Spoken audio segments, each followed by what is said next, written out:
Hey, welcome to The Explainer. Today we're jumping into something huge, moral philosophy. Look, we all face tough choices every day. And ethics, well, that's the guide that helps us figure out what to do. So let's get right into it. I mean, really think about that for a second. When you're up against a truly difficult decision, what's your internal compass? What are you listening to? Is it all about the final outcome? Is it about following a strict set of rules? Or is it maybe just a gut feeling? This, right here, is the central question of all ethics. And look, this isn't just some dusty academic exercise. Ethics is incredibly practical. The choices we make, they literally define who we are. They build or break the trust in our relationships, and honestly, they often serve our own long-term interests. It's basically the bedrock of any functional society. All right, so here's the game plan for today. First, we're going to nail down what ethics even is. Then, we'll take a look at where our moral codes came from in the first place. After that, we'll unpack the main philosophical tools, explore the three major ways we make a moral choice, and finally, see how this all plays out in the real world. Okay, first things first. Let's make sure we're all on the same page. We need a solid foundation for what we're actually talking about when we use this word ethics. So at its heart, ethics is really two sides of the same coin. On one hand, it's this big philosophical study of right and wrong, but on the other hand, it's the very practical, everyday code of morals we actually try to live by. It's both the theory and the practice. You know, to really get a handle on our modern ethical ideas, we've got to go back, way back. I mean, where did humans get their first ideas about morality? It's a pretty amazing story about our first attempts to create some kind of order and meaning in the world. For most of human history, the answer was pretty simple. Morality came from the gods.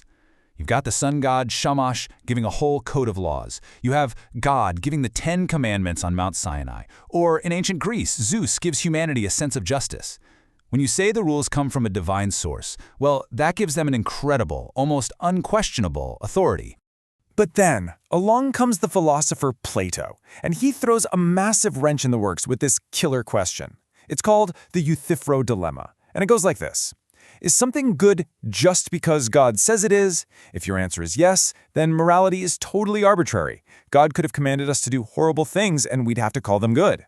Or, the other option, does God command something because it's already good?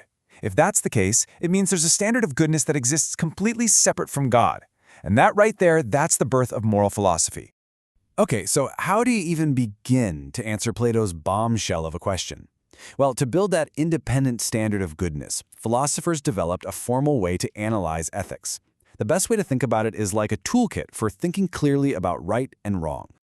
This toolkit basically has three main parts. You've got meta-ethics, which is the big picture stuff. Then there's normative ethics, which is like the rule book. And finally, applied ethics, which is where the rubber meets the road. We're going to focus mostly on normative ethics because that's the most practical one for our daily decisions. But just real quick, before we even get to the what should I do part, meta-ethics steps way back and asks the really big questions, like what even is goodness? Or are moral truths subjective and real? Or are they just, cultural opinions? It's the deep foundation that all the other ethical thinking is built on. All right, now we're getting to the real heart of it, normative ethics.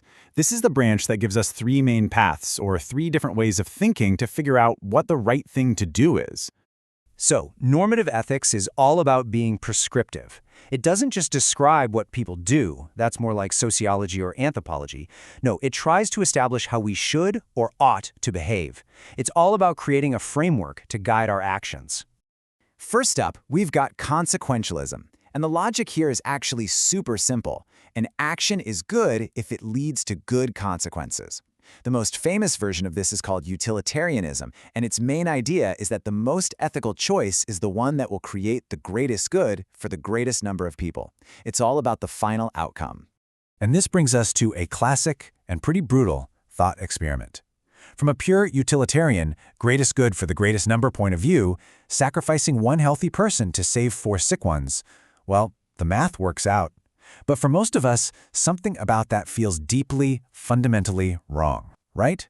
This really shows how focusing only on the consequences can lead you to some very uncomfortable places. That feeling of, but that's just wrong, leads us right into our second path, deontology. This approach says, forget the consequences for a second. What matters is the action itself. Deontology is all about duties and rules. The philosopher Immanuel Kant was a huge champion of this, arguing that some things, like lying or stealing, are just plain wrong, period, no matter what good you think might come from it. And here's where deontology gets tricky. So this engineer has a professional code, a rule: do not hack. But what happens if following that rule leads to an absolute catastrophe?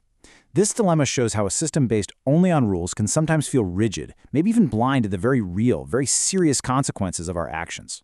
Which brings us to our third path. And this one, it flips the script entirely. Virtue ethics, which goes all the way back to Aristotle, doesn't focus on outcomes or rules. It focuses on you, the moral agent.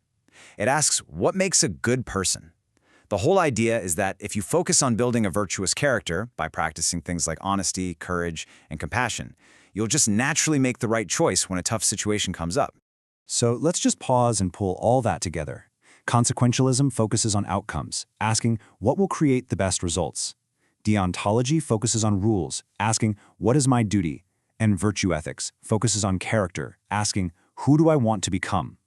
Now, it's tempting to see these as competing teams, but a better way to think about them is as different tools in your moral toolbox. A really thoughtful decision probably uses all three. Okay, we've got our toolkit, we have our three main approaches. Now let's see how they actually handle a famous high-stakes scenario. Let's put these theories to the test. Yes, the classic Batman versus Joker problem. This is a perfect test case. A strict utilitarian could easily argue that Batman should kill the Joker. It's simple math. One life taken to save countless others. That's the greatest good for the greatest number. But a deontologist would scream, no, Batman has a rule, a duty, I don't kill. And for a deontologist, that rule is absolute, no matter the consequences. And this, right here, this is the virtue ethics perspective, cutting right through the noise. This question captures it perfectly. It's not about the body count, and it's not about the rule. It's about Batman's character. For him, the decision is about who he wants to be. He doesn't want to become the kind of person who takes a life, even his worst enemies, and that choice is what defines his character. And look, this isn't just for arguing about comic books. This is the exact toolkit we use for applied ethics, which is just a fancy term for tackling the biggest, most controversial issues of our time. When we debate euthanasia, we use these tools to weigh the consequences of suffering, apply the rule of preserving life, and consider what a compassionate society would do. These are the frameworks for navigating our most complex problems. So, there you have it, the philosopher's toolkit. And trust me, you're going to need it, because the dilemmas we face today are ones Aristotle never could have dreamed of. Is it ethical to edit our children's genes? When an AI creates a work of art, who gets the credit? These aren't just thought experiments anymore. You have to decide.